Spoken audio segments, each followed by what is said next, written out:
Sorry, don't mean to cut you. I'm still rolling with that thought. Because the problem with that now, though, is right because you have a lot of real well-meaning record producers who are really nice, genuinely people who really love the music and really want to help people succeed, who are now get painted as, oh, all producers are assholes and dirty, all movie directors are assholes and dirty, right? When it's uncalled for because it's not. Because you're looking at stuff like, oh my gosh, I met a hip hop mogul. Previously in my life, I heard about this other hip hop mogul that beat his woman, peed in people's mouth, did the most, abused his power, be like, I'm gonna shut up and not say nothing to this hip hop mogul because I don't want that life. Yeah, you know what I'm saying? It's like shit. Like a whole bunch of people's lives are on trial that shouldn't have to be on trial right now, just because you want to make it a hip hop or a culture thing. No, it's a bad person with power. It's a power thing. The Podical Sons. What's up, everybody? I'm Marvelous. And I'm not your average Joseph. And we are the Podical Sons. This show is hilariously inappropriate, but intellectual beyond belief. So let's start the show. Like, comment, subscribe, all the above, all streaming platforms possible. You're here. At Podical Sons Podcast. You can also see us and meet us on the socials at Podical Sons. Oh, and do not forget and stuff, these lovely faces can be seen on YouTube and Spotify and stuff as well. Of course. So let's start the show. How you feeling? I'm good, brother. How you feeling? I'm good. You know, little weather tactics and stuff for everybody. I guess 'tis the season and shit. Yeah. It's not like everybody's on high alert for like snow come down and stuff to fuck up people's operations. But hey, man, we here. Yeah. See, you're looking winter woolly over there. The beard is starting to grizzle out. Yeah. It's starting to grizzle out. Yeah, because you disrespected me. Remember you're like, oh, you're a face boy. You're not gonna. I was like, I'm on grind mode. I'm trying to make. We'll see. I still got my inside bet going on how long's face boy gonna keep going, it up. man. It's going.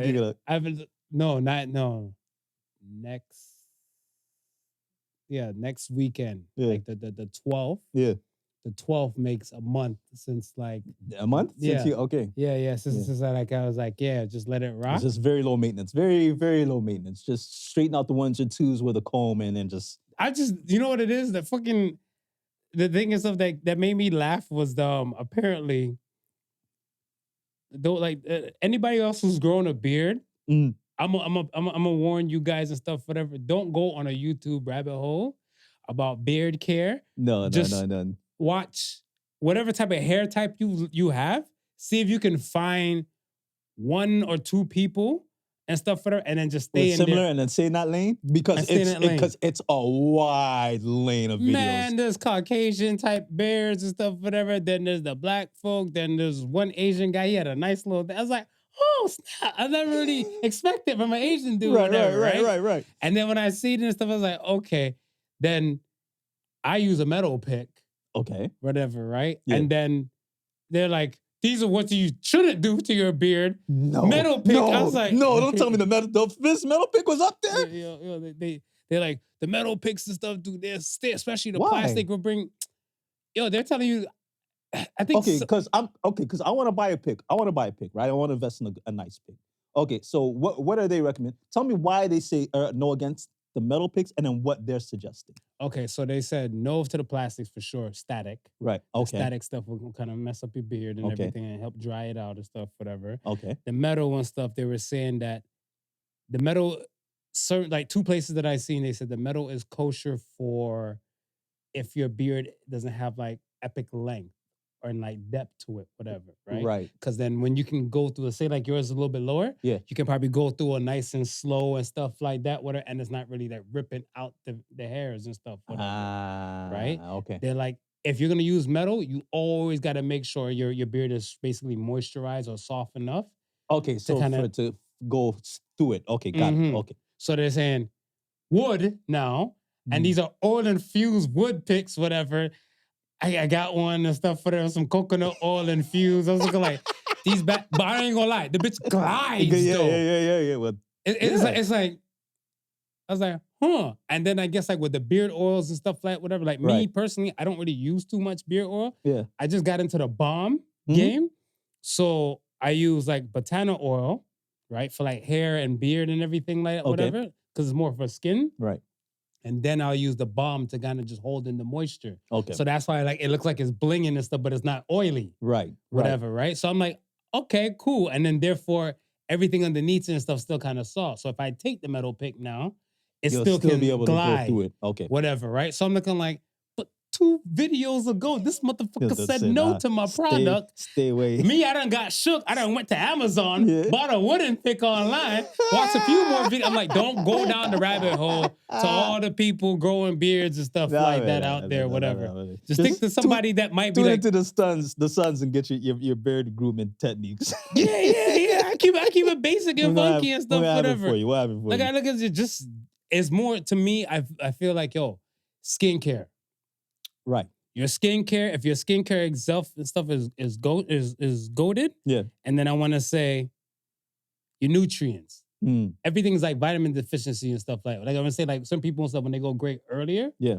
it's a lack of vitamins and stuff like that, whatever, right? Like I Right. want to say, for me, I have a few strands of gray. Right. And the funny thing too is that they had a study and stuff, whatever, right? Like I can't remember where, don't quote me, but they were saying like, yeah, zinc helps hold back you going gray. Right. So that's why they have some of these shampoos and stuff now. That's with- kind of has reversing bingo. zinc formula in it. Okay, yeah. bingo. So I'm like, okay, well, I'm not really shy on zinc because I always try to take that for like my immune system, kind of keep it good. Right. But yeah, so appreciate All it. right, okay. And how long are we going for? How long are we going for? Told you, man. March 12th. March 12th. March 12th. March 12th. That's when mark I the calendar. finally Mark the put like calendar, people. some liners to like this mark- vicinity and Mark the everything calendar, like that. people. Get a Sharpie marker and mark the ground. Yo, you know what it is, whatever. Where's it?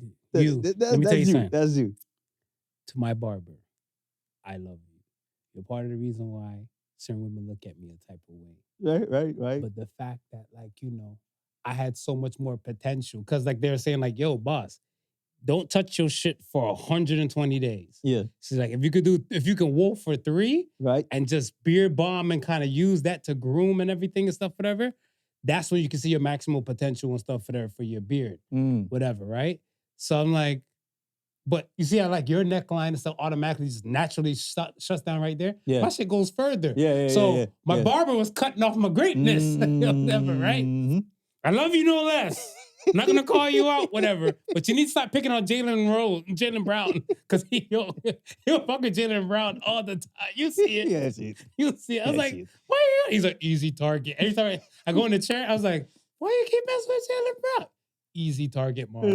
And he used to start back clipping and stuff. I was like, damn, I had potential on here and stuff. Didn't even know it, whatever. I'm like, this is not even a month. Yeah. And that's how I was like, damn, I got a little pull action and stuff, whatever, in less than a month. I was like, I could have had a Harden on steroids.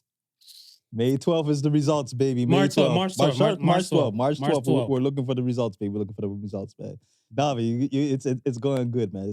It's funny because even when we're at grandma's funeral, Yeah. I was there with my nephew Preston. Came up to me. He's like, when you were leaving, and he dapped me up, and he goes, I thought that was James Harden for a second. Mom into that? I said, who? Who? Yeah. I said, Marv said you have a beard. I said, oh yeah. I said, yeah, he's got a nice beard. He goes, yeah, tell him he's got a nice beard. So I said, don't worry. Well, next time I see him, I'll make sure I mention it. Yo, I think it was the illest thing and stuff, whatever, too. I parked my car, right? And I was walking to like somewhere where I had to go, whatever. I want to say, let's say where I had to go is kind of like, there's no parking. Right. So I'm like, I got to park way down this way and stuff, whatever.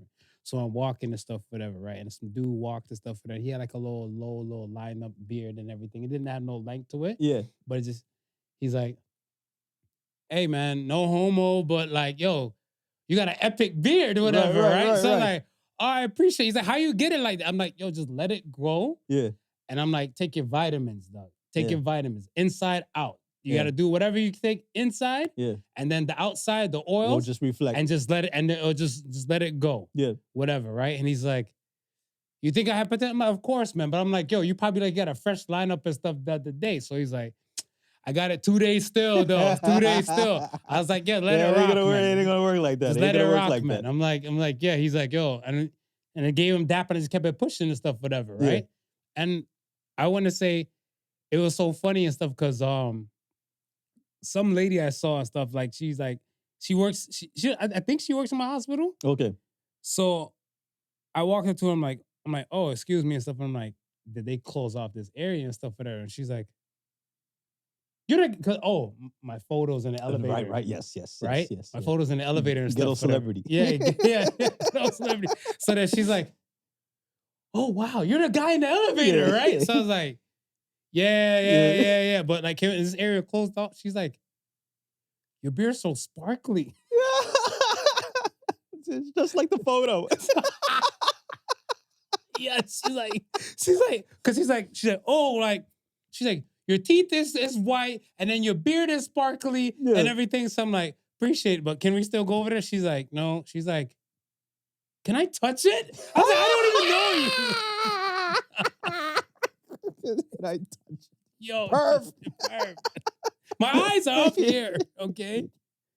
She's like, hands to yourself. Yo, she's like, can I touch? I'm like, yo, I asked you a question like 3 times already, man. Yeah, can I go over here or can I not? Stay out of my beard, lady. Stay out of my beard. So it's a thing, though. Don't worry, man. Don't worry, everybody. So, all right, what brought you joy this week, man? Yeah, you know what the funny thing? So the Friday, I ended up. My wife's been bothering me for the longest time about getting an Apple Watch, right? So she shows me the Apple SE, and I was like, okay, when I get some change and get around to doing it, I'll see what I could do and so forth like that. So Friday, I ended up going and getting the watch, but I didn't get the SE. I got the 11. That says if I'm gonna get you something, I'll get you something, right? Right. So I get her the 11 now, and then so I get home now, and I'm like, we're in the kitchen, we're chatting it up, and I go, yeah, I got something to tell you. She's like, what? Right? And like her face dropped, right? Because she don't know what's coming, right? Right. I'm just playing around, right? And I go, and I go to her. I go to her. I wasn't able to get you the watch, the Apple SE.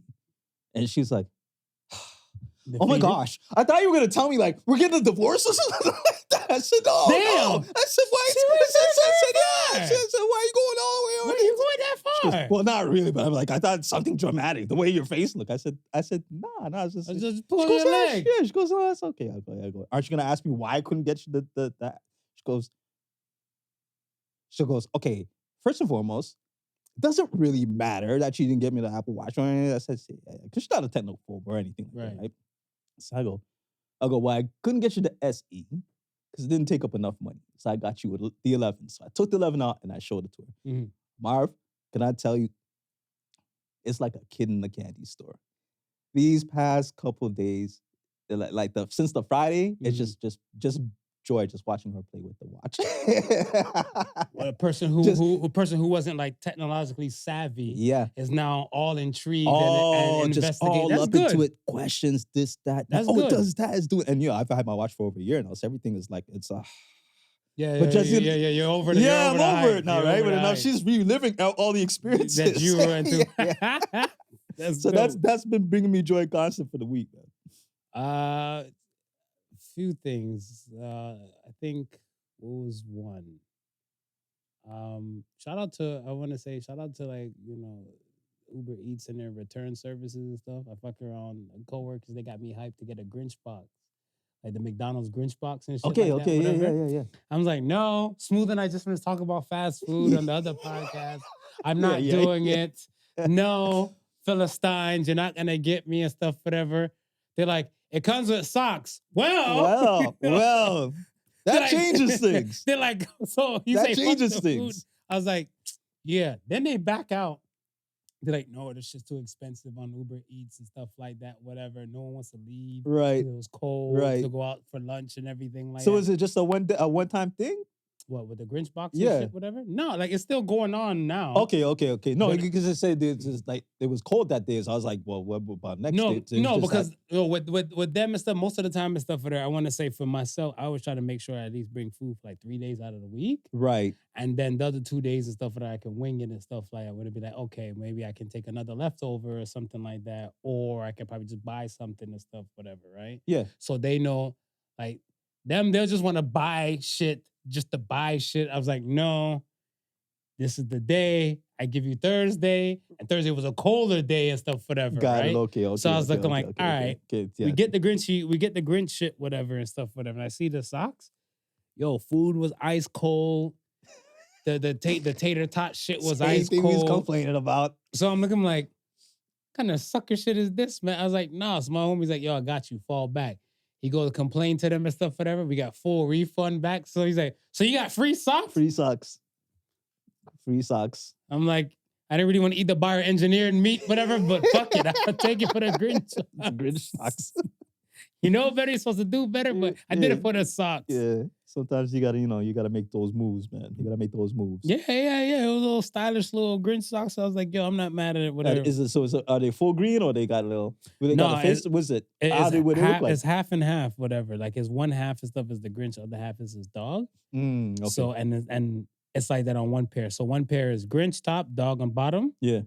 And then the next pair and stuff, Grinch on the bottom, dog up top. Oh, okay. So I dig it for a little Christmas run and stuff like that. Not mad at it. Nice. No, I dig it too. Yeah, all right. Let's get to all right. Let's cook with the polls. You ready? All right, that's good. First poll of the week. Is sex talk still considered taboo? What do you think the people got? I think the people said yes. It's a 50-50 split. 50-50 split. It's a Okay. 50-50 split. Now, when we were having a conversation and stuff, whatever, and with, let's say this, two of my coworkers and stuff, whatever, right? Right. They said this to me. They said they feel like the younger generation talks more freely about sex. Yeah.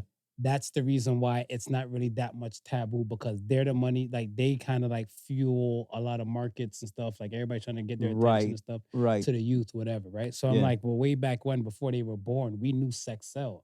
Yeah. Right?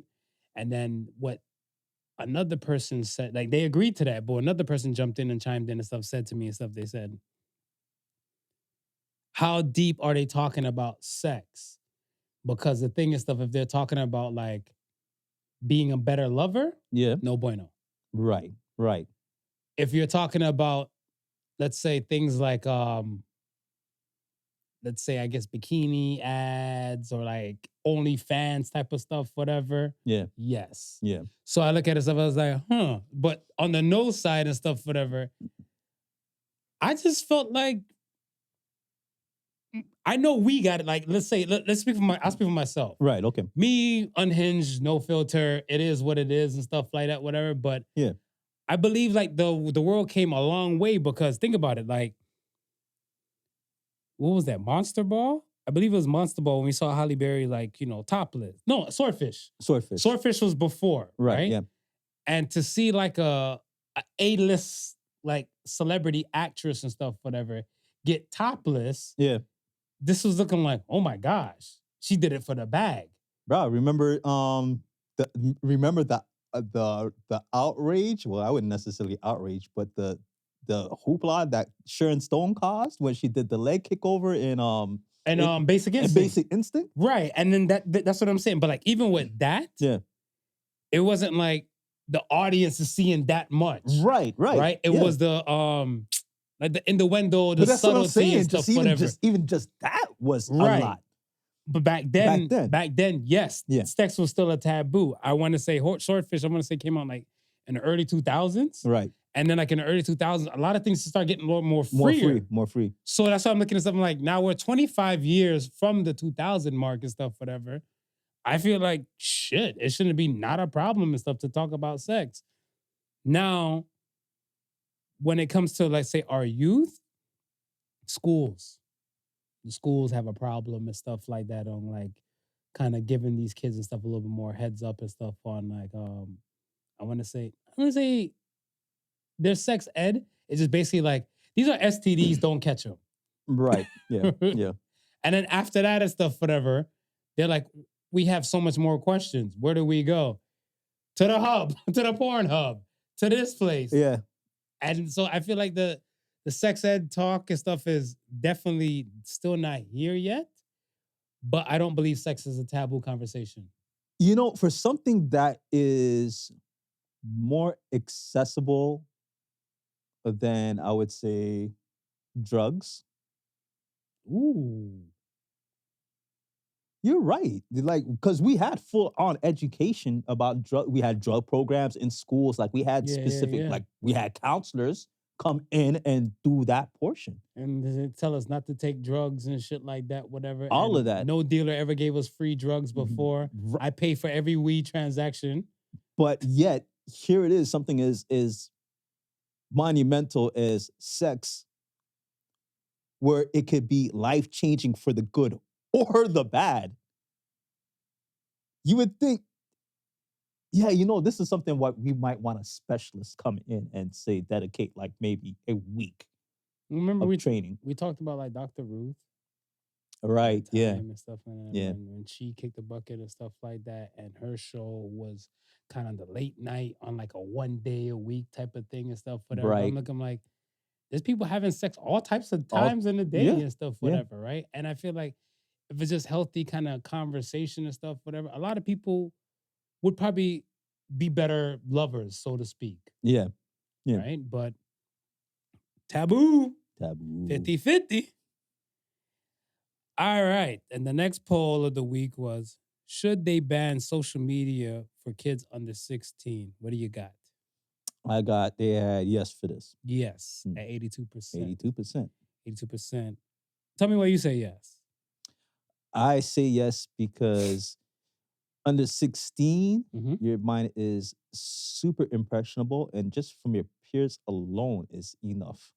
And if we're throwing social media on top of that, it's a hard thing to even wrap your mind about. And it wouldn't be so much of a problem if we could rely on companies to be responsible, but we know better than that.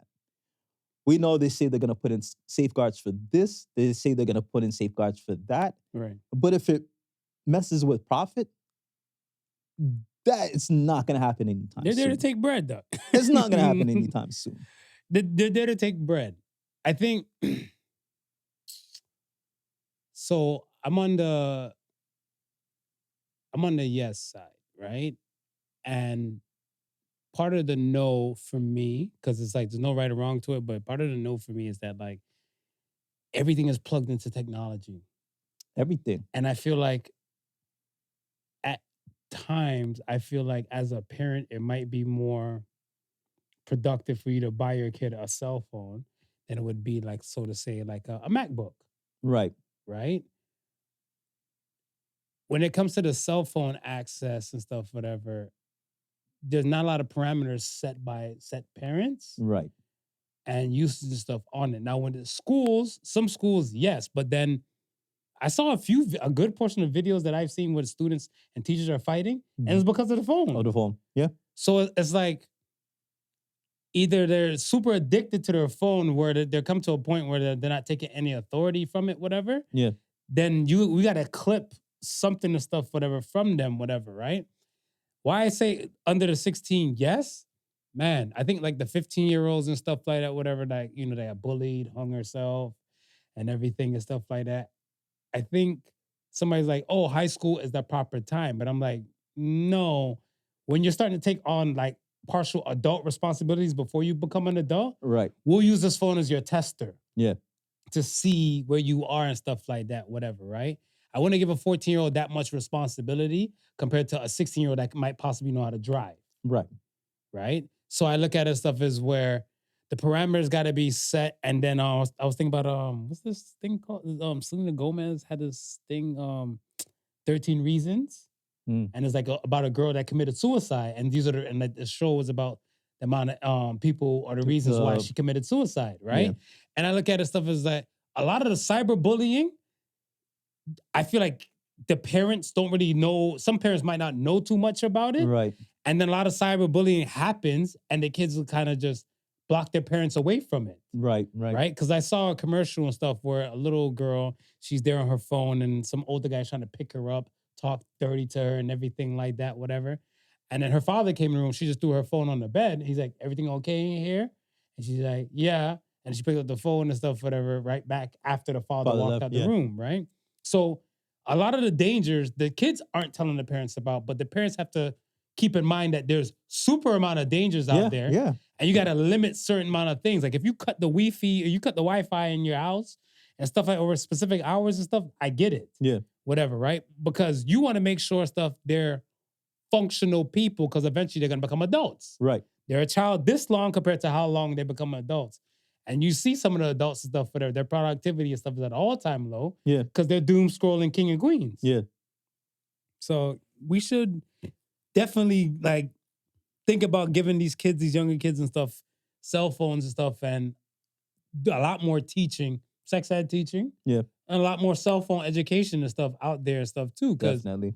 I'm pretty sure these kids will tell you all the tricks and like this new update, whatever, this iOS 26. Yeah. There's a lot of flim flam and stuff, whatever, going on with it, whatever. But I'm pretty sure some of these younger kids know everything about this bitch. Yeah. But then deeper within like the cyberbullying and then the other dangers and stuff of the web and everything, the parents don't know too much Don't know about. too much about that. And then we're at a disparity between the two now. Yeah. Future problems might pop up. Alrighty, man. Alrighty. Let's start with What are we starting with? Netflix buying Warner Brothers. Netflix buying Warner Brothers. Okay. Let's start with that. What are your thoughts on that? It's bound to happen. What do you mean it's bound to happen? Talk about it. I think a lot of these traditional media companies, They're gonna bow out yeah, I think to the streaming people. yeah, I think if they can't successfully make the transition, Okay. then they're going to have to. Like Warner Brothers is competing with Paramount. Paramount has a successful streaming platform right now. Paramount is building real deliciously and stuff, Yeah, whatever. Paramount I has can a agree to successful that. streaming platform right now, and that's just like one. And Paramount is a traditional house competing in a race that's just dominated by streaming. Right. So if you're not willing to put up that money to stand in that arena, you might as well buy out. Netflix buying, and it's perfect for Netflix because Netflix just grabs all the Warner Brother titles. Right. Now, you see how you spoke about like Paramount, right? Right. I want to say for the most part, Peacock, NBC, Peacock, they play a staple role in like, I want to say, kind of like in our upbringing and stuff throughout the course of decades and stuff like that, right? Right. And they've now jumped into like the pool and stuff, whatever as well, to compete with the streaming services. Like, you got Peacock, Paramount and stuff, whatever. Netflix has just been a giant. Yeah. And, Disney Plus and stuff, whatever, that mouse. Yeah, that mouse. Can't stop that mouse, whatever, right? They've been just like devouring possible competitions. Let's say when Disney came and stuff, it was just Disney streaming. And then when they devoured Hulu, they became Disney Plus. Yeah. And then it's just kind of like Disney is not just a regular child thing. No, that's what I'm saying. So that's what I'm saying. It's like as traditional media houses like Warner, MGM, Paramount. If you're noticing this happening and you're sitting back not doing anything while this is happening, 2-3 years down the line, you're no longer in a position to compete. And I think that's what's happening with Warner. Like when Disney was gaining that momentum, building up, it was your time to say, hey, you know what? I gotta take this streaming shit seriously. Mm-hmm. Maybe I need to acquire some more titles. Maybe I need to acquire more companies. Maybe I need to build an app. Maybe I need to get my shit going, right? Mm-hmm. I think, Paramount only really started getting serious probably maybe a year or so after they seen Disney started buying up everything. Right. All right. we come from a world where, you know, some people are for you selling, some people are not for you selling and stuff, whatever, right? Staple company like like Warner Brothers. Right. Warner Brothers has been around for generations, Yes. right? And for a company like Netflix that I want to say, can I say less than 20 years? Because Netflix has been here for over 10. Let's say less than 30. Less than 30? Yeah, let's say less than 30 because they start. If we're gonna start with the how they originally started With the disc with and all the that machine, yeah, sitting around, then I would say that's probably about around the 20-year mark with those machines sitting in the. Okay. Yeah. Okay. So then less than 20 now, right? With these folks, you are Warner Brothers, right? Right. I am Netflix and stuff like that. Is it an ego thing and stuff, whatever, why you're looking at stuff like why you didn't do this merger or get with this merger and stuff even sooner? Or you thought you can fight it out the fight? Because I heard Warner, obviously they control the DC universe and stuff, whatever. Looney Tunes especially, right? Right. Part of the HBO shit too as well. Mhm. So I look at it stuff as like nobody really had Game of Thrones and stuff for that, but HBO Plus, where you can watch Game of Thrones things and stuff, whatever, on now, right? Right. Now you have Studio. I just created Studio and stuff because Netflix, I want to say it was a few Christmas ago, like when they came out with Annihilation and Bright, the Will Smith flick. Yeah. That's when they start doing like their own, yeah. right, their Yeah. own major productions and stuff like that, whatever, right? Yeah. I'm trying to compete with you, and I'm looking like, yo, boss, come over, right? But Yeah. a lot of people's like, no, we're fighting this to the bitter end. And then what will make a person or make a team like kind of concede? Because they still have the ability, let's say before the merger now, Yeah. they still have the ability to say like, we can go another 3 more years Right. of competing and stuff like that, whatever. But you feel like It's- the ship will be sinking regardless? I think once they start looking at the market share, and it's not necessarily it may be not necessarily them losing the market share as much as who's gaining the market share and why are they gaining the market share and how fast are they gaining the market share, and if they keep at that pace, what will it be in 5 years time from now? Gotcha.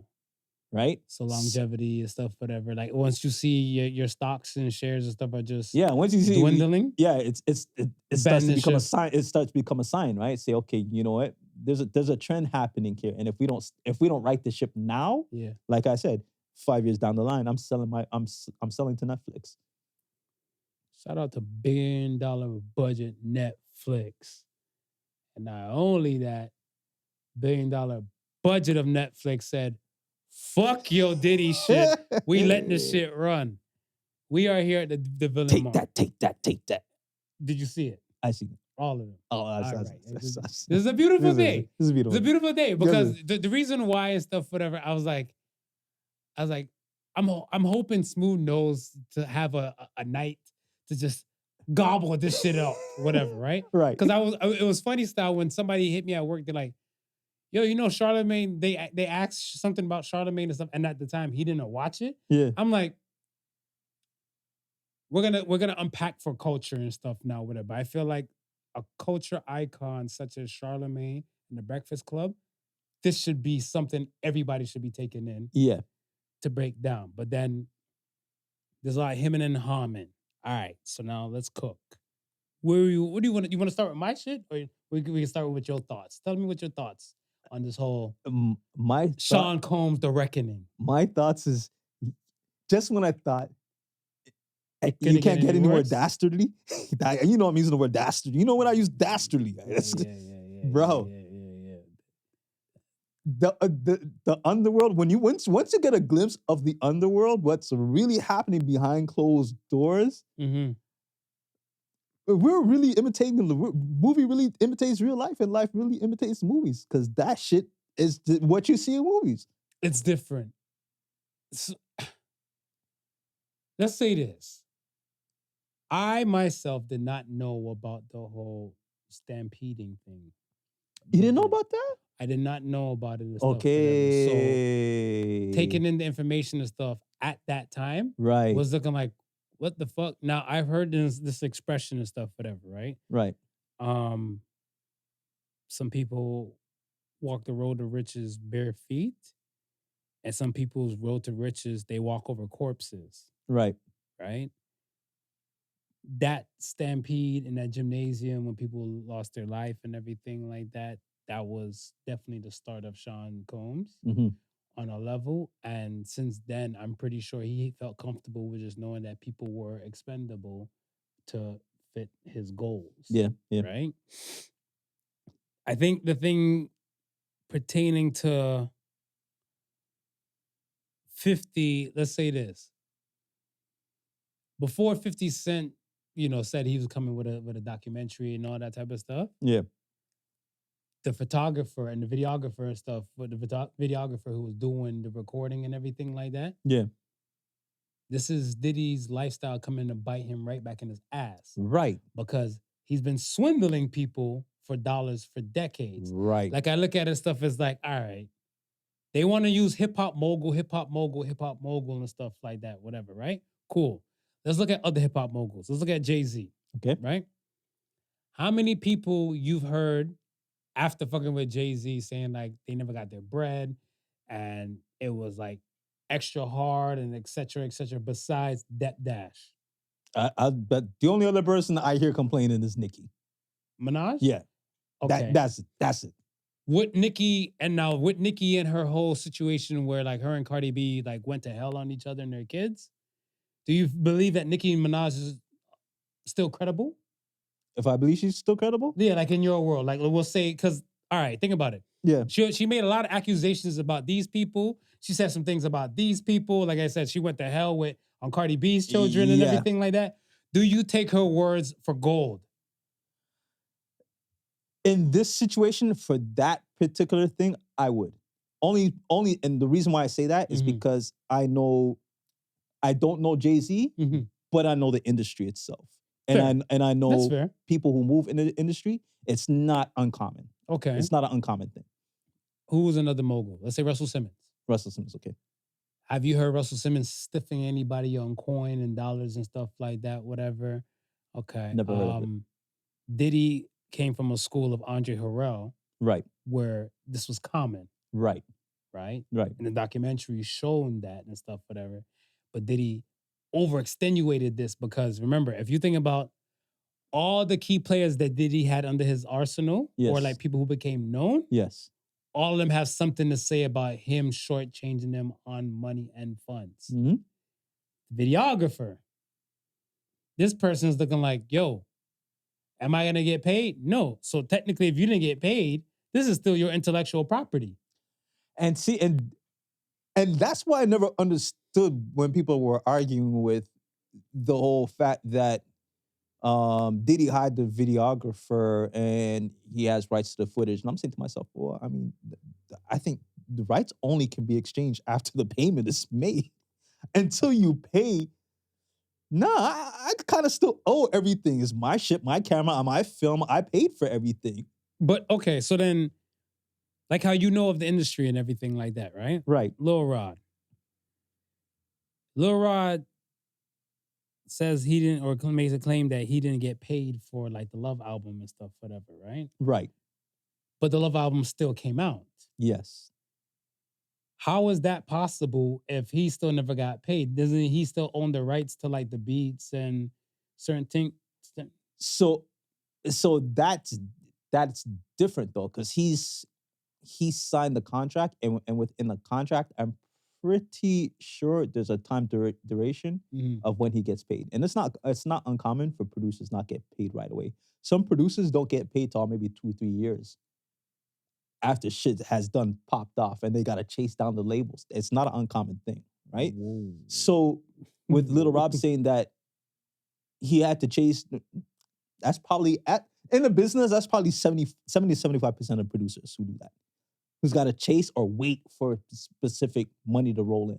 Damn. Right? Because it's just like any other business. It's like, they're like, you have maybe 6 or 7 different things to your operations, right? Right. The singer or the rapper is just one part of it. And you got to pay all. right? So when everything comes in, you collect all the money as the owner, right? And now you're paying off everything, right? If you're a record label, you might have 1,000 of those things to pay off, Right. right? Now, typically, you're gonna pay off who you owe the most money to and who's gonna probably give you the most amount of problems, which is gonna be your creditors. The artist is probably the least amount of people, the least amount, you know what I mean? They'll call you and hassle you to death for the payment. But that, you know, and unless they're grimy, they're probably not gonna run up into the office and hold you gunpoint for the money. So you can kind of Cube. right? So you can kind of, you know what I mean? Push them out. So it's like I said, like a lot of producers, like they have to, you know, get on it to get people, you know, says, okay, you owe me this, you owe me that. Send the paperwork back and forth, a lot of back and forth, this, that, and the third. So singing, you know, they could have a hit record and still be broke. But eventually, I know. you know what I mean? If I they heard sit on St. it, John say some stuff like yeah, that. if And they Q-Tip sit as on well. it, yeah, if they sit on it, eventually it should roll in. It should roll in. But the problem is, bills don't wait for nobody. I agree. Back to the Lil Rod situation. Bills don't wait for like, nobody. yeah, like 'cause you know for a fact you worked with an icon. Well, and so okay, so and here's the other thing, right? Like, and that's a typical case of what I just explained. But if I'm moving with you like this, we're moving because the relationship, yeah, I mean, it looked like it was going past. I was gonna say it was like brothers, but looked like it wanted to take a little bit past. The man brothers. said he woke up with Diddy in the bed sore. If we're brothers, Sore. but before it even got to that point, if we're brothers, if we're dealing with me like brothers, I shouldn't expect no problems in being paid. And so that's the thing and stuff, whatever. Like, I look at it stuff as where let's speak for myself. I come from a generation of stuff where I saw De La Soul get screwed for dollars, Noriega, Lauryn Hill, because it's all types of contracts and stuff that you sign or that they've signed and stuff, whatever, right? I'm now gonna add myself into this fray in this world, whatever, and expect this might not to happen to me when I don't have a name or a footing and stuff anywhere. Yeah. That's not that intelligent. I don't want to say this stupid, but it's not that intelligent. Yeah. So I look at it as like, why am I going to enter this? Like, and I've had conversations with you like a few weeks back, a few episodes back and stuff, but I was like, yo, is it even worth it to get into going to the music industry? You have to know for a fact you're there to hustle. Yeah. So once they know your name, like, hey, yeah, so I got this new product, buy this shit, because this will give me money directly. Right. This other shit will be a royalty check that might feed my kids maybe later in life because royalty checks come once in a blue moon. Yeah, yeah. So why still break your neck? I was listening to Eric Sermon, rapper from EPMD, was on some. I think he was He's on the Diddy thing.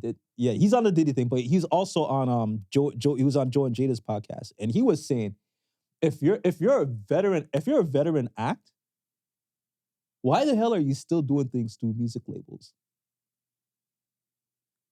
and streaming services? If you have, and he broke it down like this, right? Okay, I was gonna say break it down. If let's say you're Fat Joe, right? From the start to Fat Joe's career to now, right? If he has 1 million fans, right? Let's say out of the 1 million fans, let's say 100,000 of them are super dedicated, right? No matter what you do, they're gonna buy it, right? He's saying, because you've built yourself to that, right? You've got the career that spanned the time to get to that point, right? Right. He's saying, imagine you do a product right now, right? And you say, I'm gonna go do my www.com, start up my Shopify, my whatever, my Discord, whatever, on my website. Then I'm gonna create my record, my album, whatever, not going through any labels. Direct to customer, right? I sell my record for $20, right?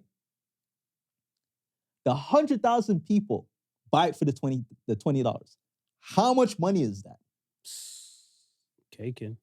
You would never see anything close to that But on Shopify. but I I mean, f- sorry, on Spotify. on Spotify. But I see like a lot of these contract, or I hear a lot of these labels Right. have them in Cobra Clutch type of things where you can't do shit outside them.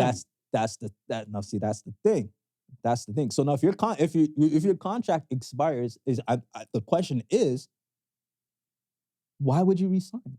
So I think this is probably part and parcel of the problem with Drake, because if my contract is coming up, right, Mm-hmm. and I've built myself a negotiating power,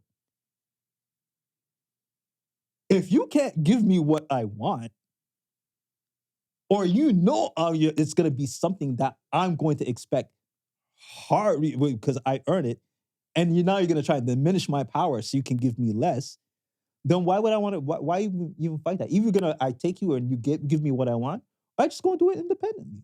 Yeah. And we know it works because Tory did it. Yeah. It does, but I think people and stuff.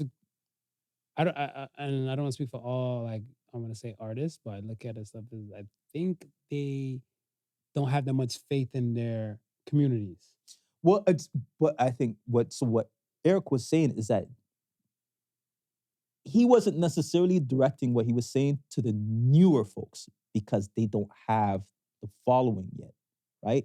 And sometimes you need the machine to build that following. Right. These guys, they're there. They benefited already from that, right? So, but you've benefited already from that. You can now leave that. Why go back to that? But the younger guys, the newer guys now, you kind of, in this day and age, you almost need that machine, or you're spending out the yin-yang to get that type of exposure. I'll ask you this, and then we'll go back to the Diddy thing and stuff, whatever. How long of a time frame do you feel that, like, if you're an artist, to say you're established enough to say you can say, fuck the contracts and fuck the people and do it yourself? How long is that? Let's say like a 5-year career you should have? 5-year career plus? 10 years? Because would you still listen to a Fat Joe album the same way 10 years after not listening to like a Fat Joe album?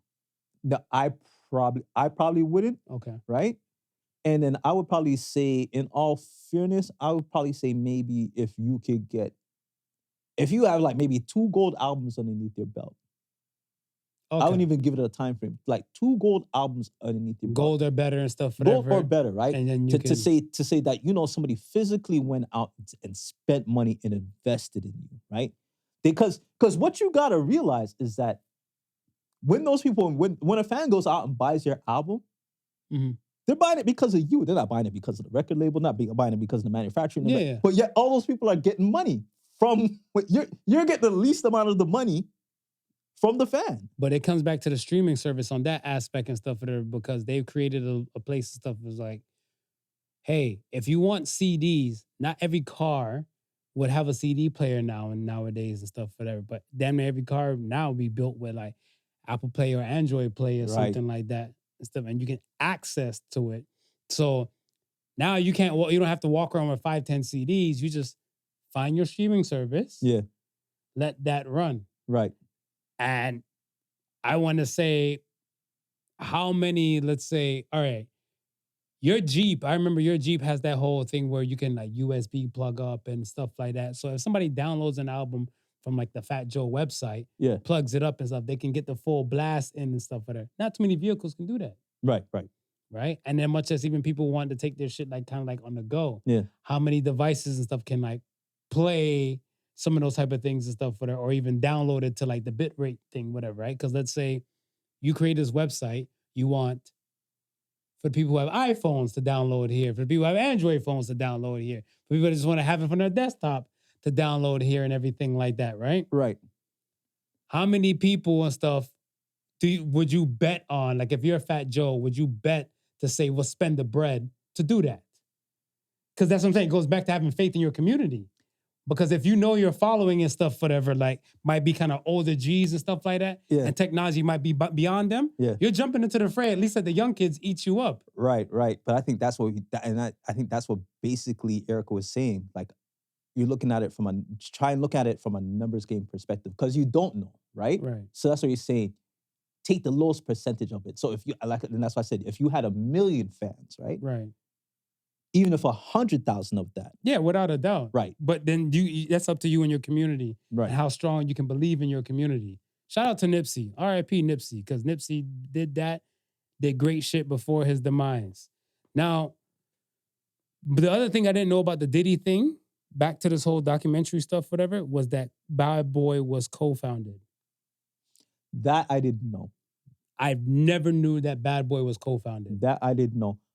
The argument of I heard the shares argument during the whole trial thing with the same dude trying to get the shares back from the mom, suing the mom. When did you hear about that? I want to say maybe 2 to 3 months after the trial began. Oh, okay. Yeah, 2 to 3 months after the trial began.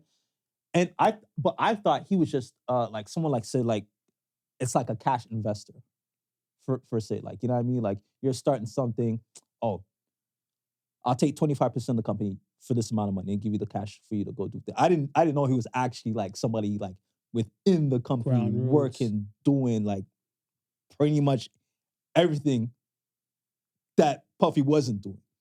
Shit. This guy is built different. This guy and to go home. But I mean, it's I'm not shocked.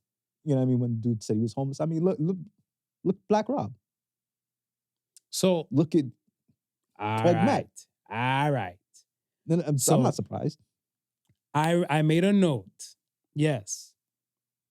On the podcast episode, Podical Sons episode 132. 132. R.I.P. Black Rob. We spoke about Black Rob and stuff that time and stuff. That was a little bit around the pandemic time and stuff. And when Black Rob's demise came up, right, the first thing I looked at and stuff and said, I went back and I heard myself say it and stuff, whatever.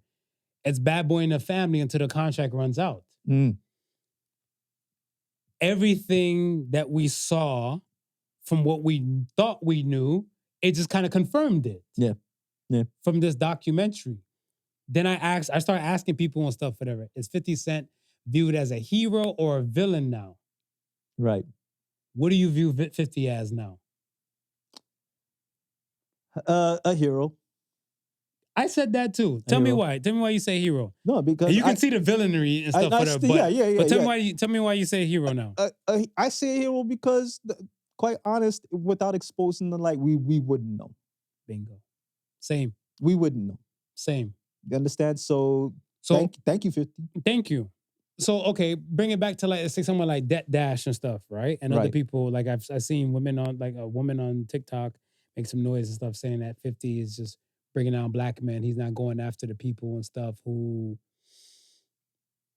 I guess, quote unquote, are these Jewish men who fuel his pockets. Yeah. He's never trying to go after them, whatever, right? But I looked at it stuff as where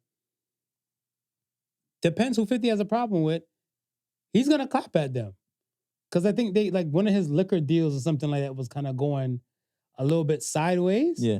And he aired out them, and it wasn't no black people. It was no black people. So that's one, whatever, right? And I always tend to say, like, I hate that when people say, oh, so it's got a black man trying to tear down another black man. Look, man, if you lie with dogs, you get fleas. He did this to himself. You lie with dogs, you get fleas. It's just that simple. There's no one to blame but yourself. Okay.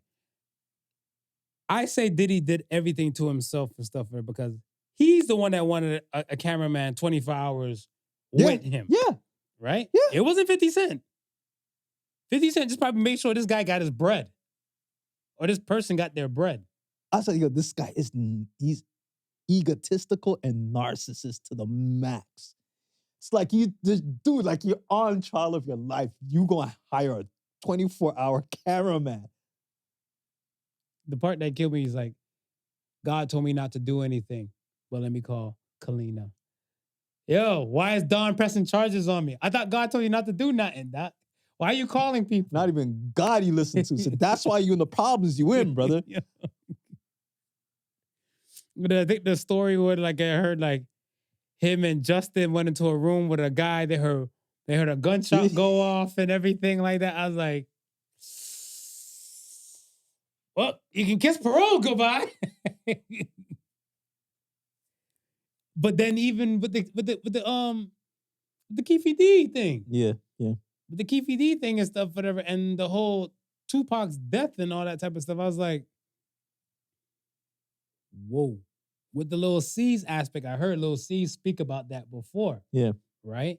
And then when I was like, oh yeah, Lil C's was there when Pac got shot. Mm-hmm. And then that's why, like in that Hit 'Em Up, remember after Hit 'Em Up was done, Pac was like, Lil C's, and he called up everybody and shit like that, whatever, right? Yeah. I looked at it as stuff as where if KVD himself has been interviews and now that trial and stuff is supposed to be on its way, trying to formulate and pop off and stuff like that, whatever. Right. If he's tied to that, again, this is all him doing this his damn self. This is before 50 Cent even was known. This is before 50 Cent even had an inkling to like run into Diddy and say, I want to take you shopping. 50 could not do the documentary if Puffy did not do the things that he did. And it's just that simple. Well said. Well said. The villainy, I look at it stuff as where I don't poke 50 as a full villain for this Diddy situation and stuff, whatever. And I'll tell you why.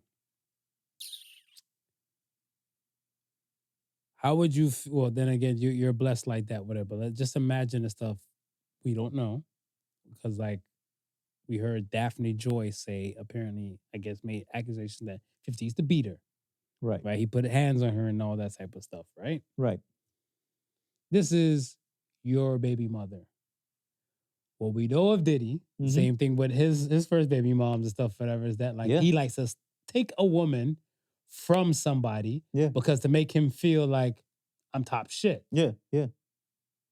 For him not having a good relationship with 50, to go after 50's woman and to do all of this shit, I feel like forgiveness isn't to the ones who don't have the power. 50 Cent, pun intended, has a show called Power. Okay? Yeah. 50 has power. He doesn't have to forgive nobody. No. He has the power. Diddy, hell, look at the lady and stuff with the whole Shine incident and stuff and the whole gun thing and stuff in that shooting. Yeah. That lady came out and said, Diddy has made her life a living hell. Yeah, yeah. Since the shooting, and she came out and mentioned everything. It wasn't Shine, it was Diddy and all this type of stuff. Her life has been a repeated living hell. Right. Right? I'm not putting nothing on 50. I'm sorry. Somebody has to convince me and stuff, whatever. Like this is if you call 50 being petty and stuff, whatever, why you come after my baby mom for? You're P. Diddy. You're Sean John Combs. Yeah. You can get every chick. Hell, you can own a chick and man semen and stuff at the same damn time and use these things when you're ready. This guy that said like, he said, why you collecting my semen for? I was like, that's the guy who they were taking the nut nipple shit, whatever for. Old nut nipples. Good old nut nipples. I was like, Smooth. I was like, that's why I was Smooth watching this. Because I'm like, Smooth, we found the guy. That's him. That's a supply. It wasn't the Punisher. It was the finisher. So that's it. But I don't put 50 and stuff in that category now. Now my next thing and stuff is where, do you believe, because they keep trying to use this statement in the I don't want to say black spaces and stuff, whatever, but I want to say like in let's say the not hip hop culture spaces. Okay. Do you believe that Sean John Combs represents the hip hop culture, or is this more of an aspect of himself? Because they would say a lot of rappers, when they get money, they don't know how to act right. They start acting and start using, abusing people and stuff. People are expendable and everything like that. And then that's why I asked you when it came to the icons and stuff, whatever, or like the moguls and stuff with the past. Yeah. Because we hear Russell Simmons has a 1-2 things with different women and everything. He was a hip hop mogul and stuff like that, right? The Jay-Z stuff, not so much, but other moguls and stuff, you hear a lot of the abusing power and like the leverage of who they are and stuff, whatever. Yeah. So do you believe that the hip hop community or culture is for most of these things? It's hard to say. I don't really necessarily think it's like it's a culture thing or a hip hop culture thing to a certain extent. Mm-hmm. Maybe, maybe the misogyny will lend itself just from how we treated women in the past, how we spoke about it in the music that may have translated into the culture itself. Mm-hmm. But I just think, that power dynamic is something that just it transcends culture, it transcends business, it transcends, you know what I Well mean? said. No, I think I it's agree. that When you yeah, said it, like a light bulb went off. Because okay, let's look at Harvey Weinstein. right, Right. right. Let's bring Harvey Weinstein and stuff in this. With Harvey Weinstein's court cases and stuff like that of previous, is that a attack on Hollywood? Again, no.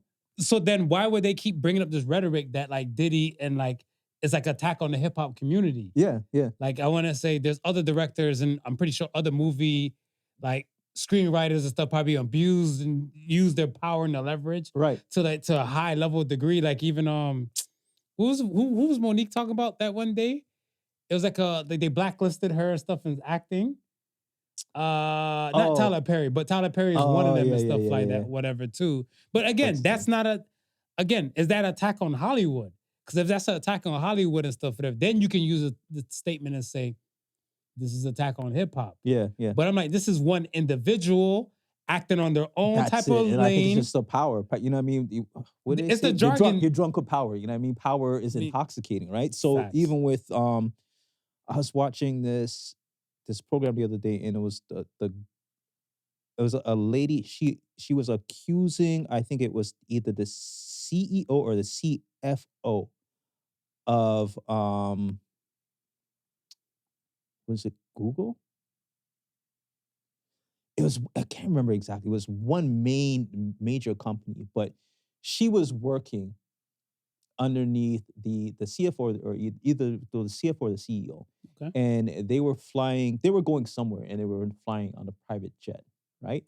And in air, the CEO or the CFO was trying to get her to go to bed with her on the plane, Mm-hmm. right? And she's like, she felt like so like she didn't know what to do because this individual is so powerful that you know what I mean, like that you could end my career, you could blacklist me, you could do all these things if I don't agree to your demands. But she chose money over integrity. But she chose the money over the integrity, so right? again, that's the individual's choice. That's the individual choice. But that's like that's an industry that's not even nowhere close to music fair. or But the same kind of film, rules will but play. the same rules are playing. And So it's like I a said, power it's a thing. power dynamic. It's a power dynamic. Yeah, well said. I was never fond of that. Like when they kept. I heard the rhetoric too many times throughout this whole week about like if even when 50 did a press run, like he went on I think Good Morning America and Yeah. stuff like that. Sorry, I don't and- mean to cut you. I'm still rolling with that thought. Because the problem with that now, though, is right because you have a lot of real well-meaning record producers who are really nice, genuinely people who really love the music and really want to help people succeed.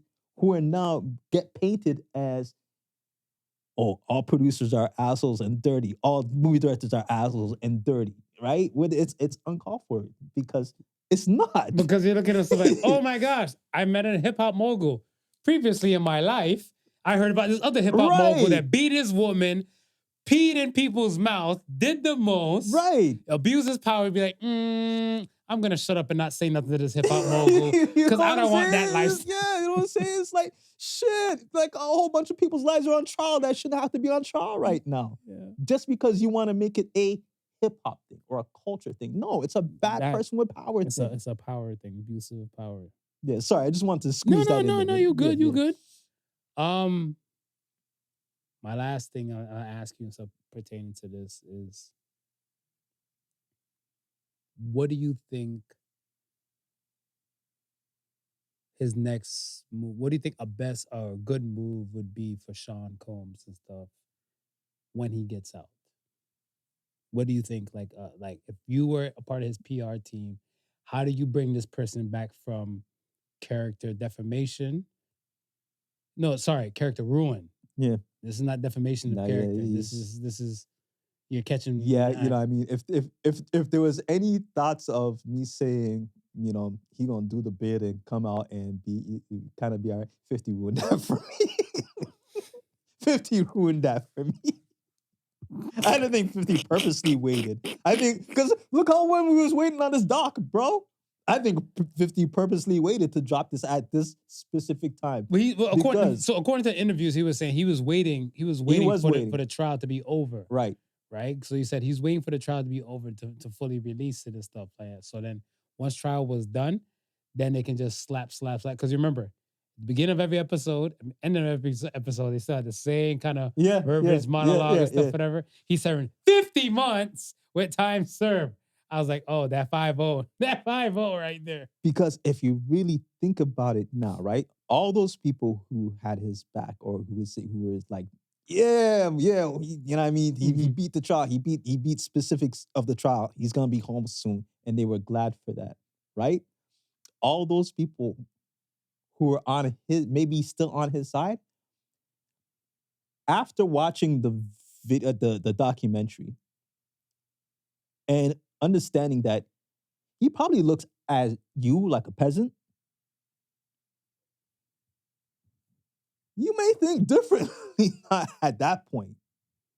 Yeah. Yeah. And I think the thing with the people in Harlem were he realized that before his arrest, certain people turned their backs on him Right. and stuff. Remember, he was in a hotel, right?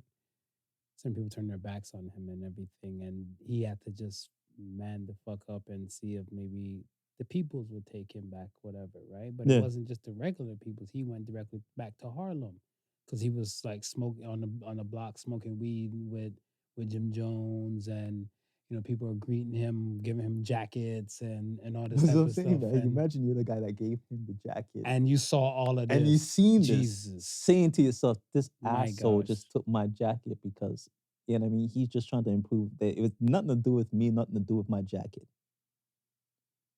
And that's what I'm saying. These are the people who you thought may have given them a chance. I don't know. But I think when he comes out, he's just gonna have to just live quietly. I think he should, if he try to do a cease and desist order on Netflix, my thing and stuff is that he should do a Sean Combs, The Redemption. He should do it on Disney Plus. Redemption. On Disney So Plus. you have the reckoning and then you have the redemption. Yeah. Because like the reckoning, he wasn't for it, whatever. Yeah. But now he has to push the redemption and stuff, whatever, and then answer to the shit that was in the reckoning. But see, it's so hard though, because after watching the reckoning, the number one thing that you'll take away from it is this man is number one on Netflix, by the way. That too. The number one thing that you can take away from this is this man is willing to do anything, right? So when he comes out with a video called The Redemption, do you really believe him? No. You're just looking at it as another attempt to try and save face. He's cooked. Cook that. Yeah, the whole time I was watching it, whatever, somebody tried to call me, send me a text message or whatever. I'm like, yo, I'm watching this Diddy thing, man. I'll call you back. They're like, yeah? Like, what part is it? Are you on now? I'm like, watch that. Right. And I hung up my phone. yo, this... Sean Combs. Oh, man. You're cooked. Yeah. Where we go to now? We head to Venezuela? We can. We head to Venezuela? Because it was... We can. Lead the way. So. This is fun. I like being on the opposite You side. like being on the opposite side? All right. So, do you think boots are going to hit ground in Venezuela? Confirm. Confirm. I feel like I feel like my personal opinion, yeah, boots will hit ground and stuff in Venezuela. Oh, tell the peoples and stuff about catch them up to speed and stuff. So what's going on with Venezuela right now is that Trump has taken the war to him. Apparently, within the last months, Venezuela has been the leaders of the drug problem in the U.S. So, in order to prevent that, we got to stop the Trump in the U.S. has got to stop the boats from reaching Venezuela. They're taking off from Venezuela 2,000 and plus miles to. I didn't know speedboats could travel that fast or that far with on the one tank of gas. But anyway, to bring the drugs to the good old coast of the US of A. So, in order to prevent that, he's just basically just been blowing them out the water. So now, that part of the campaign has been quote unquote a success, and they're now feeling like they have to take the war to the land. Okay, we're caught up. We're caught up. We're caught up. We're here at the land. We're at the land. I feel like he's gonna throw troops and stuff, whatever, there. Right. But not too long though. I feel like it's gonna be like missions to kind of just have a few photos, set the tone and stuff, let it be known and stuff, whatever. Like we will come here Yeah. after some other shit Yeah. pop off again. Yeah. And then that be that. Cause like when who's the guy they killed at the airport that Trump had dealt with? Is it Suleiman and like in Iraq or Iran? So is this Suleiman? This was like before the pandemic popped off. I think so. So they haven't really been back there when like war type of Right. vibes and stuff, whatever. Right. Because at the time it was kind of like, yo, we're setting a tone. We're letting you know you can't keep us out. We'll Yeah. come there when we need to come there. Right. So I feel like that's why I feel like the Venezuela thing is like, let's go there, set a tone, let them know and stuff, whatever. That's it. And then head back home. Okay. My Trump conversation, I guess, of this week is up to you would have been like, how do you feel that the Somalian Canadians feel about Don Juan? About Don Juan? About Don Juan. Because we know clearly how the Somali American people feel and stuff, whatever, for somebody to call them. He called garbage. Yeah. It's very strong language. That- But no. That was the comedian. That was the comedian at his inauguration who called Puerto Rico the garbage. Yeah. Yeah. Tony Hinchcliffe. Yeah. So it's not far from the vocabulary that word seems to be. But yeah, I don't think the Canadian Somalians like him too tough either. I don't think anybody with a Somalian heritage is kind of feeling Trump right now. Yeah, I would think so. Yeah. Because again, hear me. Trump made a statement long time ago and stuff, whatever, about, all Latino folks are sexual assault committers and drug dealers, you know? Yeah. He said that's what they do and everything, but yet and still you seen I had a lot of Latinos with the MAGA hats on and stuff is still out there. Like, he wasn't talking about us, he's talking about those other ones. So I'm looking like, well, now he's specific to a country. A whole country. A whole country. Right?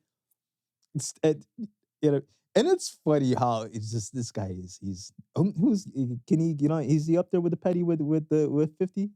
Yeah. It's funny how just one person, was she a congresswoman? Yeah. One person When he said she married to her brother? can make this guy ridicule a whole country and people. I mean, can't trump that. Take that. Take that. Yo. Okay. I wanted to ask you something before we cook to the question of the week. All right. Check it.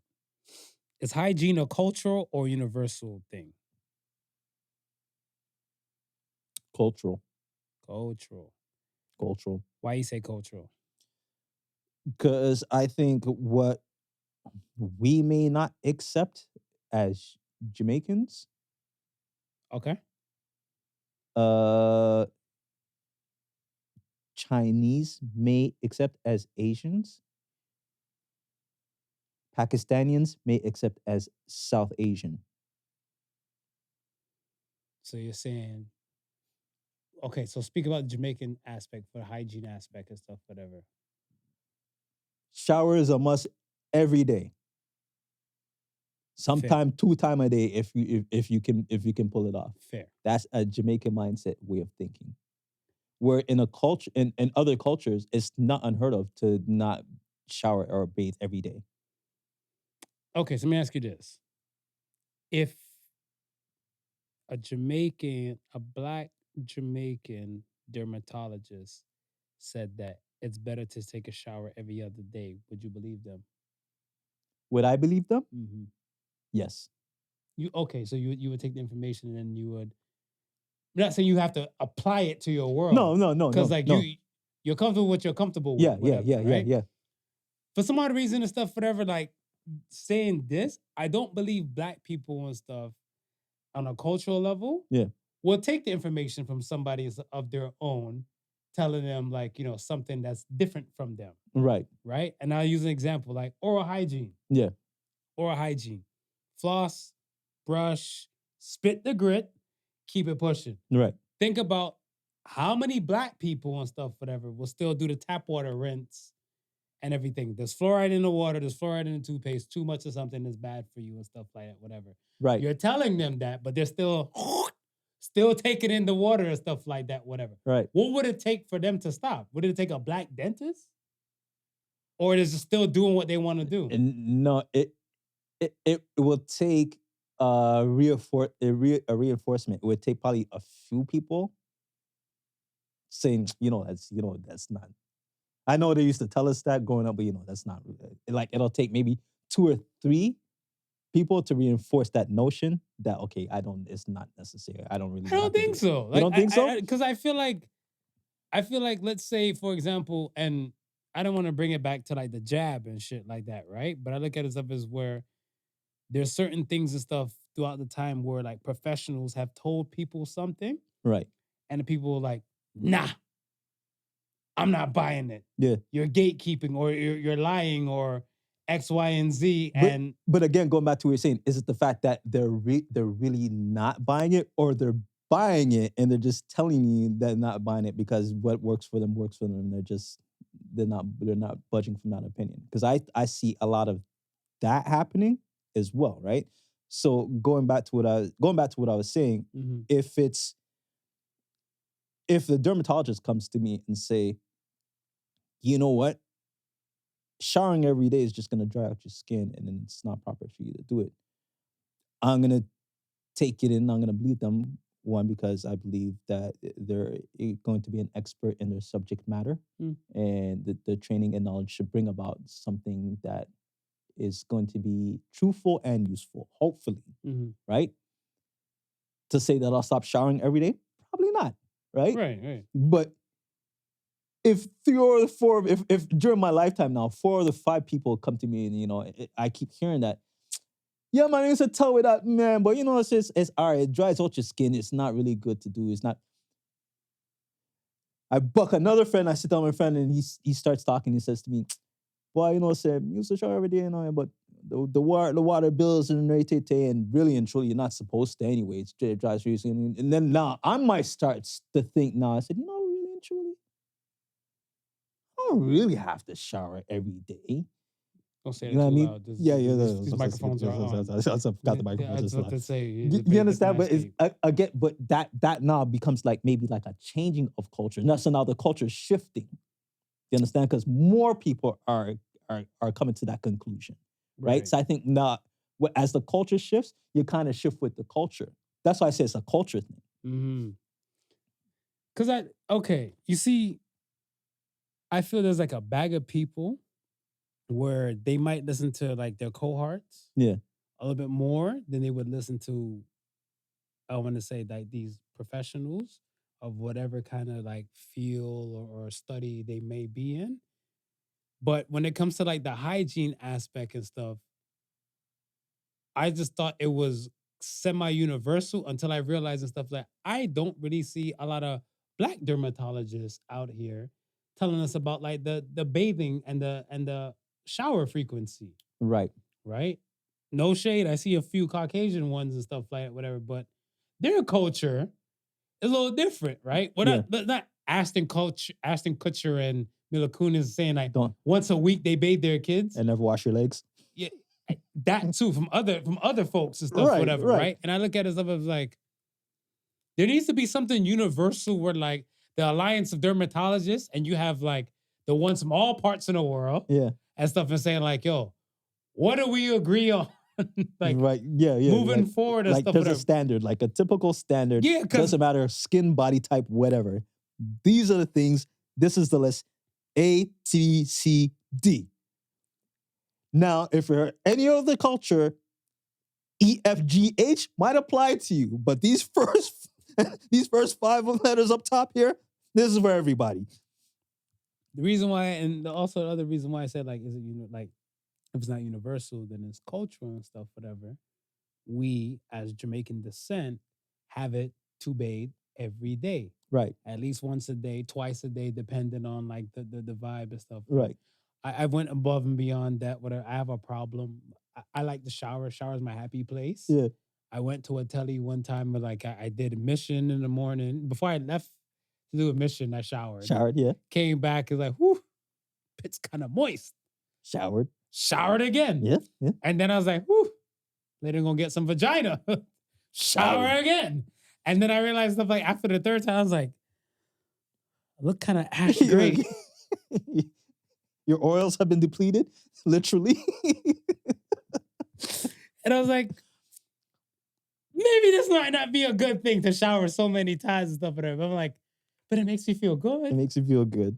It makes you feel good. Right, But then right. again, drugs make people feel good, and drugs aren't really good Yes, for yeah, you, right? Yeah. It's just that I feel like it takes a lot to kind of convince certain cultures, certain things, because they're kind of just plugged in and locked in. And I look at it stuff as where Agreed. I saw a show, Little America.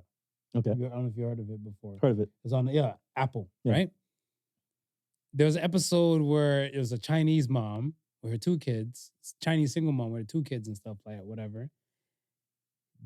She spoke English, but they were on a cruise ship, and Yeah. then she looks at stuff, whatever, and says to the kids and stuff, whatever, like, she's talking in their language and stuff, saying like, tell the peoples that I don't speak English and stuff like that, so therefore they don't have to talk to me and Right, stuff right, like right. that, right?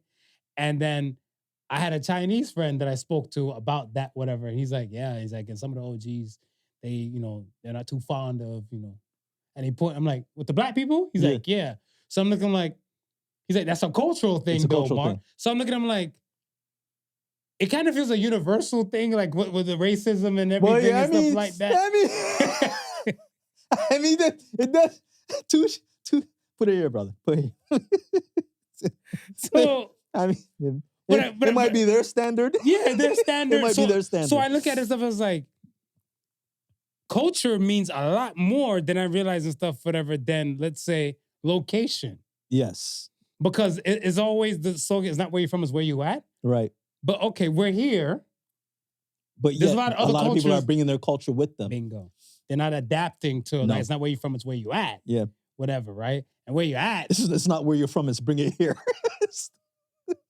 Oh, Canada. Oh, Canada. All right. All right, yeah. I'm going to leave that Yeah, there. yeah. All right. You ready to cook the question of the I'm ready week? to cook, man. Question of the week. Now you might be familiar with this and stuff, whatever, but I thought that like let's get a little more clarity and depth on it real quick. So, question of the week says, what type of class and what grade level would you have the kids of today learn? What type of class and what type of And what grade level? level? Yeah. Good. Critical thinking. And Yeah. what grade? And 9. And what would be discussed in this critical thinking now? How to properly assess people. How to properly assess Like body language and Body stuff like that, languages, whatever. Ooh, okay. That's what I said. Let's get in depth with this thing. situations. Teach people how to read a room. Conversational techniques. So, okay. I'm dummy to this class. You're teaching this class. How would you tell me? Explain to me like I'm stupid. How would you tell me to read the room full of people and stuff, whatever, right? Or even a room full of like, let's say a room of 6 people that I don't know. Right. How would you tell me I should read the room and stuff? I would tell you to first be a casual observer, right? So don't say much. Don't say much. Just right? like a greeting. Hello, my name is Marv. Hello, your name is, and try and pay as much as the conversation as you can, and try and pick out who are the interesting people who you think that you might want to associate with, right? Mm. Once you have picked that person out, be more observant towards that person. Don't forget about the rest of the room, Okay. right? But be more observant to that person and kind of try and pick up on small things of the conversations Mm-hmm. that you can kind of tuck inside your memory banks and so forth. So it's kind of like and I guess in this you would they would cover, I guess, like positive feedback mechanism, right, those type of things and stuff for their listening, audio and listening aspect and stuff. Yes, and then part of that, then part of also I would teach them how to how do you say, introduce themselves properly, what to say from what not to say. So, and that would be under critical thinking? That would be under critical thinking, because part of understanding or getting information from people is the ability to make them feel comfortable. That's fair. Because when they feel comfortable, they open up more, right? So you got to have that technique of being able to introduce yourself, putting a person in a situation where they can now give that information to you. So now armed with that information that you picked up earlier, try and form some kind of conversation of that sort of interest on the topic. Once you have those skills in hand, you can kind of now walk in any place and kind of just picture the room, see where you want to be, where you kind of need to associate, or who you need to associate with, and then start to practice from there.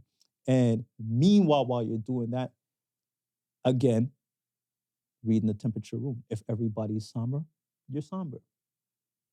If people are amped, you're amped. You don't want to look out of place either, right? So you kind of want to fit it. You kind of want to fit in. You don't want to stick out as a sore thumb. And I think getting those type of skills at ninth grade, you said? At ninth grade. Like if you're learning that, because prior to that, you're probably not in much rooms of importance. I dig it. I can see it working. For me, I would choose a different kind of finance class. Yeah. If I'm going to give it a name and stuff, whatever, I'll call it Money Counts 101. Money Counts. And I would have them and stuff definitely go about credit, establishing credit. Yeah. Investments and stuff, whatever. And it would be a 12th grade type of thing. Right. Right before graduation. Right before graduating. Because they need to understand like what to do with credit. Yeah. How leverage credit, how it could work for you and everything like that. And, throughout the course of the school year, some of the kids and stuff, I would assume, if not the start of the school year, might turn 18. Then some of them eventually throughout the school year, they'll turn 18 and stuff now, where they're now there's an ability to kind of just test what the hell that they were teaching to see if it's actual and all the above, whatever, right? Grade 12, I think you're right. Grade 12 is the perfect time because most students don't get their first real education until they get into college and they see that college credit card being pushed in their face. Bingo. And by that time, it's too late. The education you're learning at that point is not the one that's going to benefit you. Bingo. Yeah. Because I look at it stuff as where we live in a time where like high school graduation rates have dropped drastically. Right? Yeah. A lot of kids don't want to go to school for like bullying or whatever purposes and stuff like that, whatever. So they're pulling back from going. But I look at it stuff as where if you made it to the 12th grade and stuff, whatever, everything here is established here to help you when we know in these schools and stuff now, like we've talked about homeschooling and stuff like that before in previous episodes. Yeah. They don't do enough for the children and stuff like that in today's world to kind of prepare them for adults. When, let's say this, I was a scholar and stuff when it came to like grade school and stuff like that, right? Right. I've been to math competitions, science competitions, and literature competitions and stuff like poetry things and stuff. You had the blazer and I got some trophies and shit like the no, mom's man, house. you ain't show me no blazer pictures, man. Come on, man. I'm in for that shit, man. I'll find some. Yeah, man. I'll go through some of the photos and stuff, whatever. Because I got a few photo albums. Yeah, this is the first time hearing this shit, man. Yeah, been to like math competitions and everything and shit like that. Yeah, math competitions, science competitions and stuff, whatever. Literature, like I had a thing, I went to the community college and stuff in Miami. Yeah. For speaking, right? It was called the Theodore R. Gibson Oratorical Contest. Okay. And I had a poem and stuff at the time, stuff called What Shall We Say of the Black Man? Right. And I did well for my school. Then I did well for like the region. Then it was more of a county type of battle thing and stuff like that. And even let's say me going to like other these competitions and stuff like I remember when I went to math competition. Right. And it was kind of like, it was, the math competition was something else. So picture, you have 4 people on the math team, right? Yeah. They have a problem, and it's like a 4-part problem, right? You're the person in front, like say you're 1, 2, 3, 4, all in your school. Mm-hmm. I'm the last one now. If the person or the second person fucks up on the equation somewhere, the rest of us were screwed. So this was like in one round of the competition and stuff like that, whatever, right? And I realized and stuff that our school, being an inner city Cleveland school, we didn't go over the shit that some of these other schools are going with, whatever, right? Right. We're looking at our math teacher and stuff at the time, like, bro, we never, all I hear is, do your best. He lipping. I'm like, go fuck yourself. Where they call y'all? Mathletes? Mathletes. Mathletes. We weren't athletes and mathletes that day. We got screwed. Because like there was one dude and stuff, whatever. Not gonna mention his name, but my boy, shout out to Bo. Bo knows stuff. He's like, this fucking guy, because he goes to like the science, he came to the science one, came to the math one. He's like, he thinks he's the shit. Versed. So I was like, yo, boss. I was like, even he struggled. Right? And I looked at it stuff as where our schools, for inner city Cleveland schools, did us a disparity compared to like these other Ohio schools that weren't even neighboring us and stuff like that, whatever. I'm like, yeah, we need to do some shit that's making equal playgrounds for all of us. Right. For like the kids in the suburbs, the private schools, and the inner city schools and stuff, whatever. Like, yo, finance is a must as an adult, and we need to be able to master this shit. And not get screwed off and stuff, whatever, where like fucking people ruining their credits and can't even have a way to kind of establish that when the way of the world is all about credit now. All about credit, yeah. So that, like I know we talked about the law and what laws we can change and stuff, but what can we do for the schools and stuff like that as well if we had the power, the authority? Just a thought. Finances, man. Finances it's a hell of an education. Yeah. You continue learning it as an adult. But I look at it stuff as like, I think if you lay out some foundations, some ground rules, they won't be so scared. Like a lot of people have bad relationship with money. Yeah. Right? And look at it stuff as that you can at least help them start with a healthier aspect. Yeah. If you give them the introductions and stuff like that. We're talking about like compound interest and everything. And investments and those type of things and stuff, whatever, right? Well, it's because I learned about that stuff in grade 11 math, and it was only because I took business math as my elective. Right. But it should be mandatory. Mandatory, because like they're throwing things like calculus, trigonometry, geometry, and stuff like that. You as an adult don't even use that unless you're going to shit. become a scientist. You as an adult not using that shit. They got to do better with these schools, man. All right, man. Let's get to Ask the Sons. Are you ready? I'm ready. First Ask the Sons comes from Pearl Lee _smile. All right. What was a moment in your life where you were clearly the villain and why? 50. a moment in my life where I clearly was the villain. Oh, we're gonna bring it all the way back to public school. Okay. So this was in library class, right? You had a library class? We had library class. What the hell did you do in library? See, another useless class. Explain this class. So during library class, You go into the library. Go into the library. You can't talk loud. You pick a book or a quiet activity. Gosh, wasting my tax dollars. Go ahead. For about, I think the class was maybe like 20 minutes, 25 minutes. I don't know. It was not long. But shout out to Kurt, man.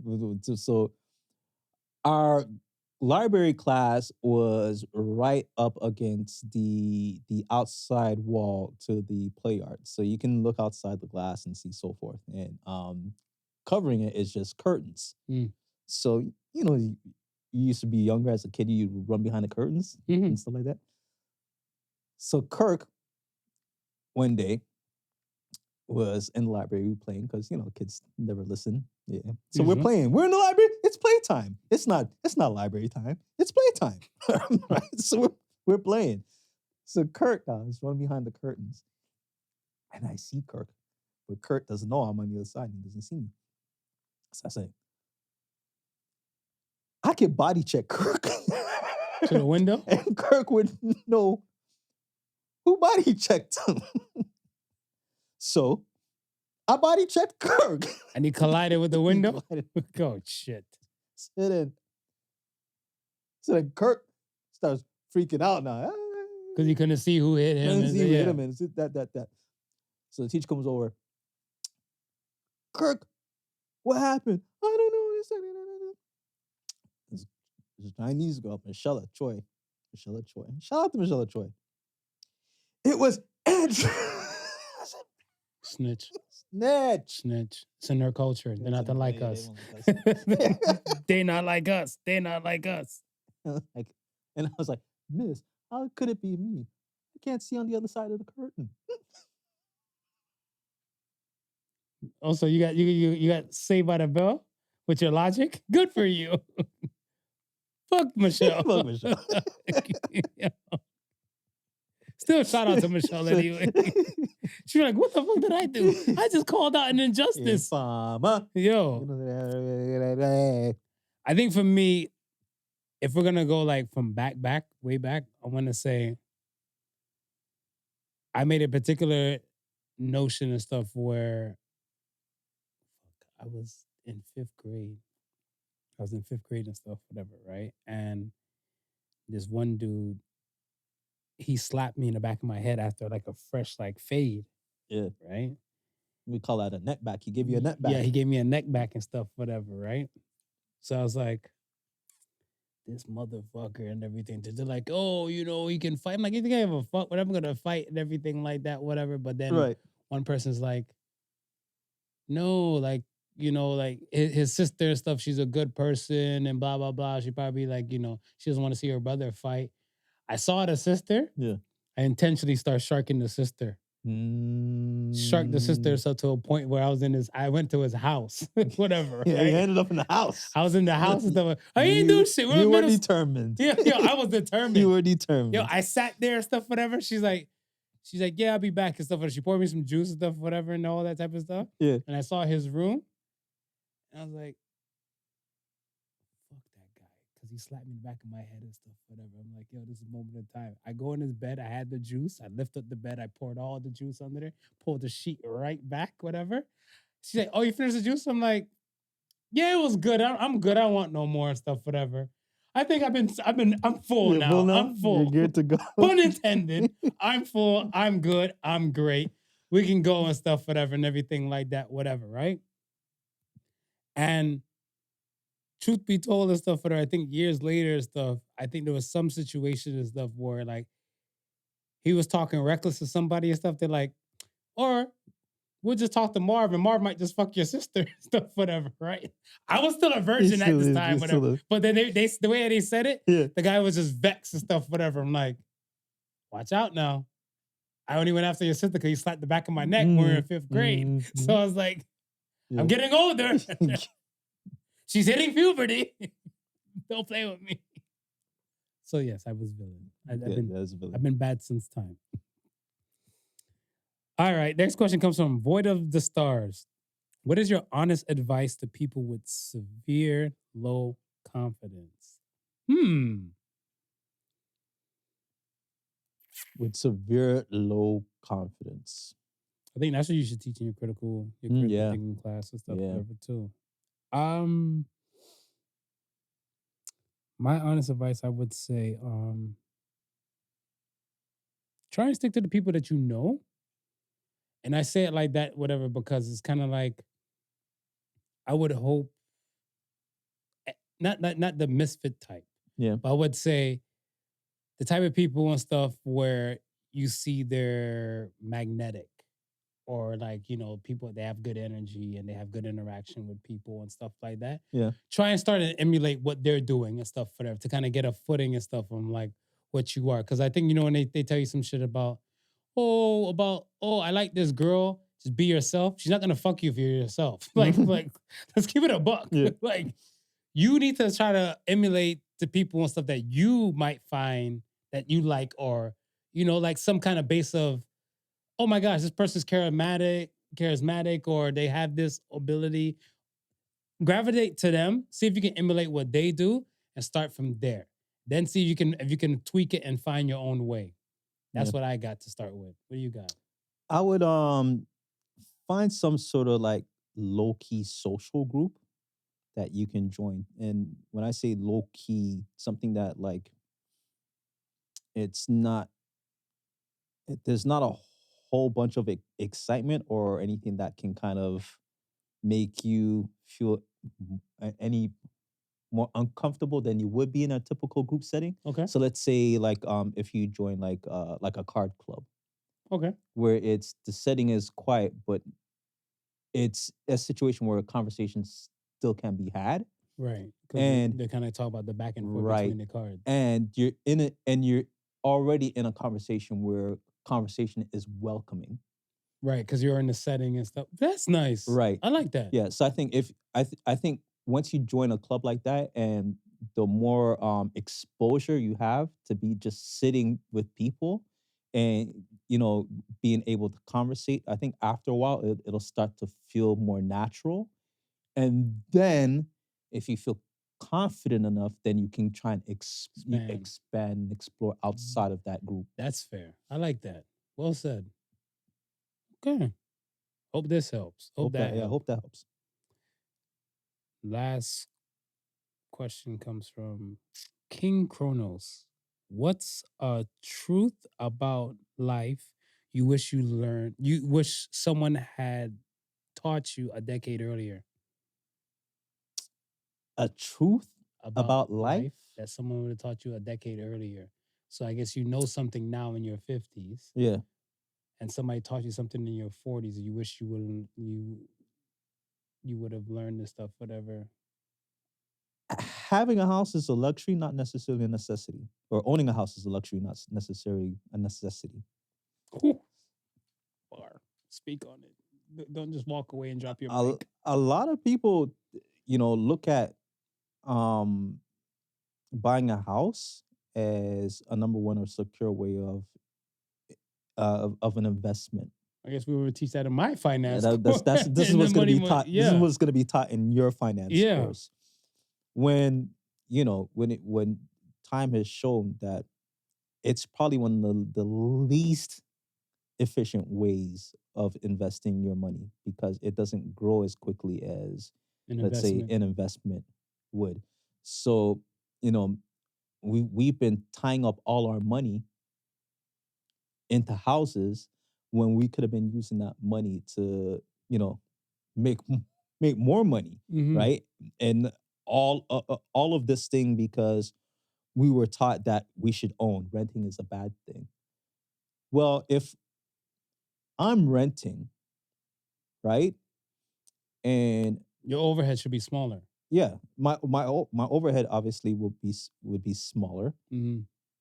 But if I'm renting and my outcome, or sorry, after all my bills are said and done, my bringing in month time is more than it would be if I was owning. I'm renting. I'm renting because I'm trying to gain wealth. I'm trying to increase the wealth, not decrease it. Right. I would. So And a lot of times people own houses because they want to give it to their kids. Their kids get it and sell the house. because like, yo, we grew up here. I want something better or bigger or You know what I'm not saying? this location and stuff Yeah. like that. I like that. I would say for me, let me see, what's a truth about like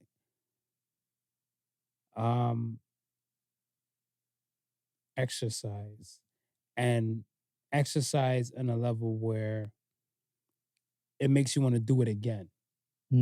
Right? So I was in a situation and stuff before where I looked at the stuff is where I used to jog heavy.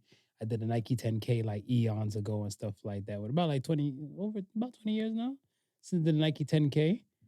And I did other little marathons and stuff like that, whatever. But I realized the stuff that, I guess maybe the type of shoes and the areas that I was running and stuff, whatever, eventually start hitting on the joints and some type of things and Right. stuff, whatever. And like the joints, the ankles, the knees, whatever. Yeah. And whenever I felt the pain and stuff, I'm like, let me give myself days to kind of just not do it, Right. to recuperate and stuff like that, whatever, right?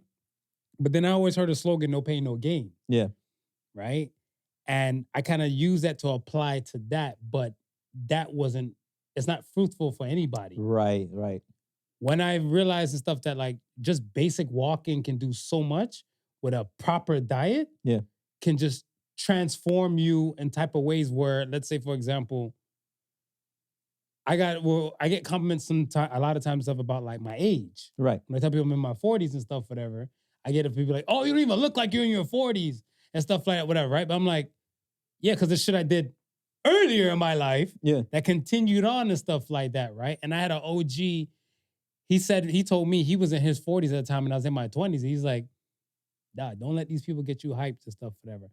Your diet doesn't consist of the shit that your body needs. Yeah. We're not people living in the wild in a particular region where certain things and stuff kind of thing. We come from ancestral, like, and he's a black guy. He's like, ancestral things where like the African landscape might be great for us, or the Jamaican landscape might even be better for us to thrive in and stuff like that, whatever, right? Yeah. And we're here and we have to adapt to the things that we're lacking and stuff, whatever. We're wearing jackets, we're wearing these things. Right. Blocking out chance to get vitamin D to our bodies and to our skin and stuff like that, whatever. Yeah. We need to supplement the things that we're missing and stuff like that, whatever, right? I'm like, what about working out and everything like that? Whatever. He's like, yo, boss, just walk. He's like, sucks. When I started dating a chick and stuff later and everything like that, you know who was stuff I'll tell you, but like this woman kind of put me onto walking in the wintertime. I'm like, I ain't no winter walker. Right. I don't even like snow like that. Whatever. I like a snow cone, snow bunny every now and then. Yeah.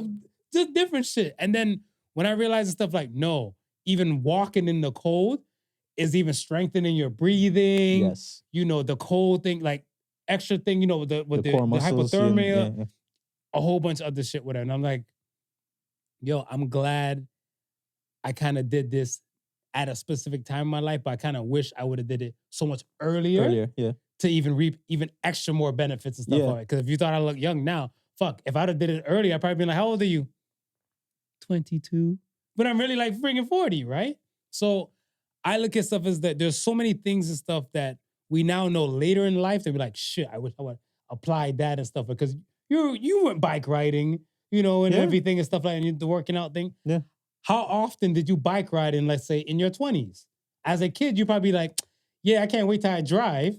But now you're a driver and you realize and stuff like, holy shit, this is kind of freeing. You have a little more time. Like when you were doing it at the time in the summer. Right. And stuff like that, whatever. And it's like, yo, how it made you feel. Yeah.